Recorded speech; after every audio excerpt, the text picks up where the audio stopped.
नमस्कार, मैं अभिषेक मिश्रा।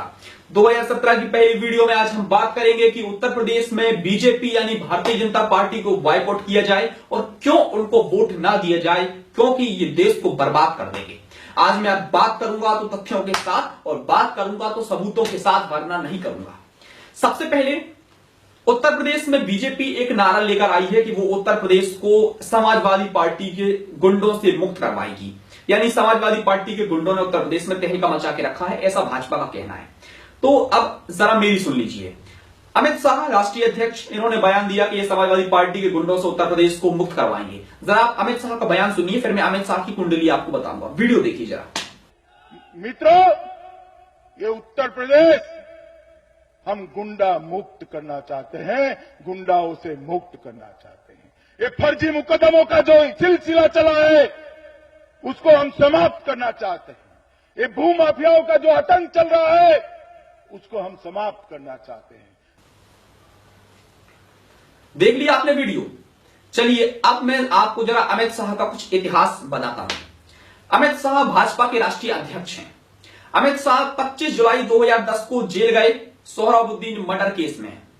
इन पर किडनैपिंग, मर्डर, हत्या की साजिश, सबूतों के साथ छिड़कानी करना, एक्सटॉर्शन, वसूली और महिलाओं के फोन टैप कराने के केसेस चल रहे हैं। अब हम आगे बढ़ते हैं, केशव प्रसाद मौर्य पर आते हैं। केशव प्रसाद मौर्य कौन है? केशव प्रसाद मौर्य भाजपा उत्तर प्रदेश अध्यक्ष हैं। इनका भी यही कहना है कि ये भी उत्तर प्रदेश को दंगा मुक्त कराएंगे और समाजवादी पार्टी के गुंडों से मुक्ति दिलाएंगे। ये भाजपा उत्तर प्रदेश अध्यक्ष केशव प्रसाद मौर्य का कहना है। तो मैंने केशव प्रसाद मौर्य की थोड़ी कुंडली निकाली और इलेक्शन कमीशन से डिटेल्स निकाली। तो केशव प्रसाद मौर्य पर क्या क्या निकला आप जरा सुनिए। केशव प्रसाद मौर्य पर 11 केस रजिस्टर्ड है, क्रिमिनल केस। सुनिए जरा कौन कौन से हैं। 2 धर्मों को लड़वाना, मर्डर की धमकी देना, हत्या की साजिश, मर्डर करना, पब्लिक सर्वेंट के साथ मारपीट करना, धर्मों का मजाक उड़ाना, धोखाधड़ी, फॉर्जरी ऑफ डॉक्यूमेंट्स यानी डॉक्यूमेंट्स के साथ छेड़खानी करना, फर्जी डॉक्यूमेंट्स बनाना, चोरी, डकैती और दंगे करवाना। और ये हैं उत्तर प्रदेश के भाजपा अध्यक्ष जो उत्तर प्रदेश को आगे बढ़ाने की बात करते हैं और मोदी जी के खास हैं। ये भी कहते हैं कि हम देश को आगे बढ़ाएंगे और उत्तर प्रदेश से दंगे खत्म करवाएंगे। वाह क्या बात है। जिन पर दंगे के केस लगे हुए हैं वो कहते हैं कि हम उत्तर प्रदेश को दंगा मुक्त करवाएंगे। वाह क्या बात है, मजा आ गया। चलिए आगे बढ़ते हैं। अब ये तो हो गए अध्यक्ष, पहले हो गए थे राष्ट्रीय अध्यक्ष, फिर हुए स्टेट अध्यक्ष। अब हम बात करते हैं कैंडिडेट्स की। बीजेपी ने कैसे कैंडिडेट्स हैं उत्तर प्रदेश में, जरा सुनिए। बीजेपी की कैंडिडेट है गुड्डू पंडित। गुड्डू पंडित के बारे में हमने थोड़ा इतिहास निकाला। तो गुड्डू पंडित का असली नाम है भगवान शर्मा। नाम भगवान है, लेकिन जरा आप इनके कांड सुनेंगे तो आपको भी शर्म आ जाएगी। गुड्डू पंडित पर 13 केस रजिस्टर्ड हैं। 2 बलात्कार, 4 हत्या, 8 साल जेल, दंगे करवाना, धोखाधड़ी, किडनैपिंग, एक्सटॉर्शन, वसूली, अन्य, इतने केस हैं गुड्डू पंडित पर रजिस्टर्ड। और ये कहते हैं कि ये उत्तर प्रदेश को दंगा मुक्त करवाएंगे। ये कहते हैं कि महिलाओं के सम्मान की बात करते हैं। और ऐसे महिलाओं के सम्मान होता है आपके इधर कि जहां पर आपका राष्ट्रीय अध्यक्ष महिलाओं के फोन कॉल्स टैप करवाता है, जहां पर आपका कैंडिडेट 2 बलात्कार के आरोपों में फंसा हुआ है, आप महिलाओं के सम्मान की बात करते हैं। और ये एक नहीं है, इनकी कैंडिडेट की मेरे पास पूरी लिस्ट है।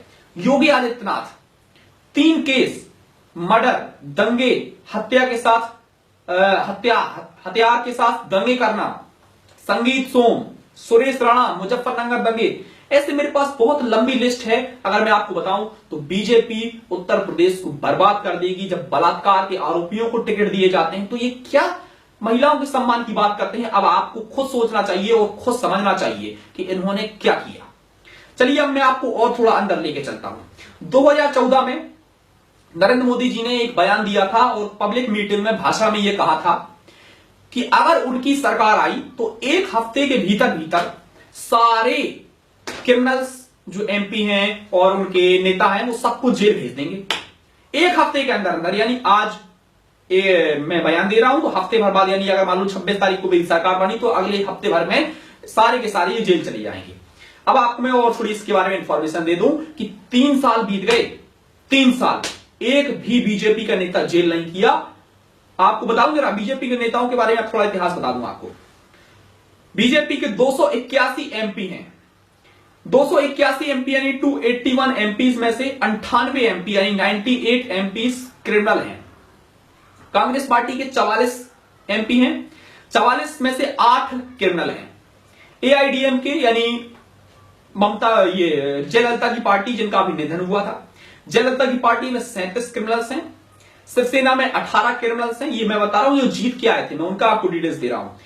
एटीटीसी यानी AITC all India Trinamool Congress Mamata Banerjee की पार्टी, इसमें 7 क्रिमिनल्स हैं जो अभी सरकार में हैं। और समाजवादी पार्टी का मेरे पास जो 2012 का डेटा है उसके हिसाब से 46 क्रिमिनल्स हैं समाजवादी पार्टी में। 2012 का मैं आपको डेटा बता रहा हूं। अब ये हो गए मोदी जी जो बात करते हैं कि हम समाजवादी पार्टी को, जो समाजवादी पार्टी के गुंडे हैं उनसे हम मुक्त करवाएंगे, कांग्रेस के भ्रष्टाचार से खत्म करवाएंगे। तो भ्रष्टाचार की बात आई, अब मैं भ्रष्टाचार के ऊपर बताता हूं आपको। भ्रष्टाचार के ऊपर आप देखिए 8 नवंबर को नोटबंदी हुई। नोटबंदी का कोई फायदा तो हुआ नहीं। नोटबंदी में जितने भी नेता पकड़े गए, सारे के सारे नेता सिर्फ और सिर्फ भारतीय जनता पार्टी के थे, किसी और दूसरी पार्टी का एक भी नेता नहीं पकड़ा गया। मोदी जी कहते हैं कि कांग्रेस पार्टी ने 60 साल लूटा, तो मैं मोदी जी से पूछना चाहता हूं कि अगर कांग्रेस पार्टी ने 60 साल लूटा तो आप 2 महीने में आपकी सरकार भी थी, आप एक भी नेता को पकड़ नहीं पाए। मुझे तो समझ नहीं आता कि आप मतलब आरोप पे आरोप लगाए जा रहे हो, सिद्ध करने में आप बिल्कुल जीरो हो, क्योंकि फर्जी आरोप, झूठे आरोप। और मैं आपको हकीकत बताता हूं जरा, जो आपको बिकाऊ मीडिया और दलाल मीडिया नहीं दिखाएगा, और ना आज तक आपको मालूम चली होगी, ना किसी बीजेपी के समर्थक ने आपको बताया होगा। आपने इंडियन रेलवेज का नाम सुना होगा, भारतीय रेल। इंडियन रेलवेज में पहले जो डीजल डला करता था वो इंडियन ऑयल कॉर्पोरेशन यानी आईओसी डाला करती थी। मोदी ने उस आईओसी से प्रोजेक्ट छीन के वो project private company Reliance industries को दे दिया। सोचिए अब आप, यानी भारतीय रेल यानी इंडियन रेलवेज जो ट्रेन चलती है भारत में, जो ट्रेनों में डीजल डलता है पहले भारत सरकार डालती थी, अब वो भारत सरकार नहीं डालती है, अब वो डीजल एक प्राइवेट कंपनी डाल रही है, और वो भी ज्यादा दाम पर। सोचिए अब आप, क्यों डाल रही है भाई? भारत सरकार का प्रोजेक्ट आप प्राइवेट कंपनी को दे रहे हो, क्यों दे रहे हो? क्योंकि इन्होंने 2014 में अंबानी अडानी के प्लेनों में उड़े थे, 1-1 लाख करोड़ रुपए उड़ाए थे। अब वो पैसा अगर किसी से लिया था तो आपको चुकाना भी था, कैसे ना कैसे तो आपको चुकाना ही था। भाई मैं आपसे 1 लाख रुपए लूं तो मुझे आपको 1 लाख रुपए चुकाने भी पड़ेंगे। वही हो रहा है। इन्होंने पब्लिसिटी में इतना पैसा बर्बाद किया, काम जीरो, सिर्फ पब्लिसिटी, टैक्स पे टैक्स लगा दिए, लेकिन जीरो आज काम। इसलिए आज आप देखिए कि भारतीय रेल भी इतनी बुरी कगार पर आ चुकी है कि आज प्राइवेट कंपनी डीजल डाल रही है उसमें। भारतीय रेल के बारे में और थोड़ा सुनिए। 4 ट्रेनें उतर चुकी हैं पिछले महीने में, 4 ट्रेनें डीएल हुई हैं, उसमें 500 से ज्यादा लोगों की हत्या हुई, लेकिन इनके रेल मंत्री सुरेश प्रभु ने एक शब्द नहीं बोला, कोई माफी नहीं मांगी, और सिर्फ टैक्स बढ़ाने में लगी हुए हैं। सर्विस टैक्स पहले 12%, अब 15%। आप स्वच्छ भारत अभियान का पैसा दे रहे हो, आप रोड टैक्स दे रहे हो, आप नेट पर चार्ज जोड़ दिया इन्होंने एक्स्ट्रा, हर चीज में टैक्स। नोटबंदी से पूरा पैसा वापस आ गया, 98% पैसा वापस आ गया, 2% बचाया हुआ एनआरआई का है वो भी वापस आ जाएगा। यानी कोई भी फायदा नहीं हुआ नोटबंदी का, सिर्फ और सिर्फ वो इसलिए किया गया था क्योंकि इनके पास पैसा बचा नहीं था, सरकार डूबने की कगार पर थी, इसलिए वो करना पड़ा। और सुनिए, बीएसएनएल का नाम सुना होगा आपने, एमटीएनएल का नाम सुना होगा। बीएसएनएल और एमटीएनएल बिकने की कगार पर है। भारत सरकार यानी मोदी सरकार बीएसएनएल और एमटीएनएल को बेचने वाली है। जियो को क्यों लाया गया? मोदी ने जियो का प्रमोशन क्यों किया? इसलिए किया क्योंकि जब जियो को बढ़ाएंगे तो बीएसएनएल गिरेगी और गिरेगी, रद्दी हो जाएगी, टूट जाएगी, तो बिकने की कगार पर आ जाएगी। इसलिए लाया गया जियो को। मोदी सरकारी प्रजातंत्र को खत्म कर देगा, पूरी तरीके से नष्ट कर देगा। मेरा शरीर है तो ये शरीर हड्डियों पर टिका हुआ है। अगर ये हड्डियां ही पूरी टूट जाएंगी तो मैं ढह जाऊंगा। ऐसा ही भारत सरकार के साथ होने वाला है। पूरा भारत जो सरकारी तंत्र है, पूरा सरकारी तंत्र टूट जाएगा। बीएसएनएल बिक गई, कल के दिन ट्रेन पूरी बिक जाएगी, ट्रेन का डीजल प्राइवेट कंपनी डाल रही है, सब कुछ प्राइवेटीकरण हो जाएगा। और मैं आपको बता दूं दोस्तों, आज भी आपके पास मौका है, जाग जाइए, वरना कल के दिन पता चला आप भी किसी प्राइवेट में ही निपट जाओगे। चलो आगे बढ़ते हैं। टैक्स का तो हो ही गया। अब मैं आपको और बताता हूं, भाजपा गौ माता के ऊपर बड़ा वोट मांगती है, आरएसएस गौ माता के नाम पर चंदा इकट्ठा करती है, राम मंदिर के नाम पर चंदा इकट्ठा करती है, लेकिन आज तक पता नहीं चला कि वो राम मंदिर के नाम पर जो चंदा इकट्ठा किया गया वो कहां गया चंदा, आज तक पता नहीं चला। और सुनिए आप, भाजपा के आने के बाद, मोदी सरकार आने के बाद भारत विश्व का सबसे बड़ा मांस निर्माता बन गया, सबसे बड़ा मांस निर्माता विश्व का। मोदी सरकार आने के बाद हुआ है ये। और बीजेपी को सबसे ज्यादा डोनेशंस मिले तो इन्हीं कंपनियों से, बीफ कंपनियों से पैसा मिला है। बीजेपी बीफ कंपनियों से पैसा खा रही है। उत्तर प्रदेश में बुंदेलखंड का क्या विकास हुआ? कोई विकास नहीं हुआ। उत्तर प्रदेश से उमा भारती सांसद हैं, ये बुंदेलखंड से उमा भारती सांसद थी, इनकी केंद्रीय मंत्री केंद्र में बैठी हुई उमा भारती।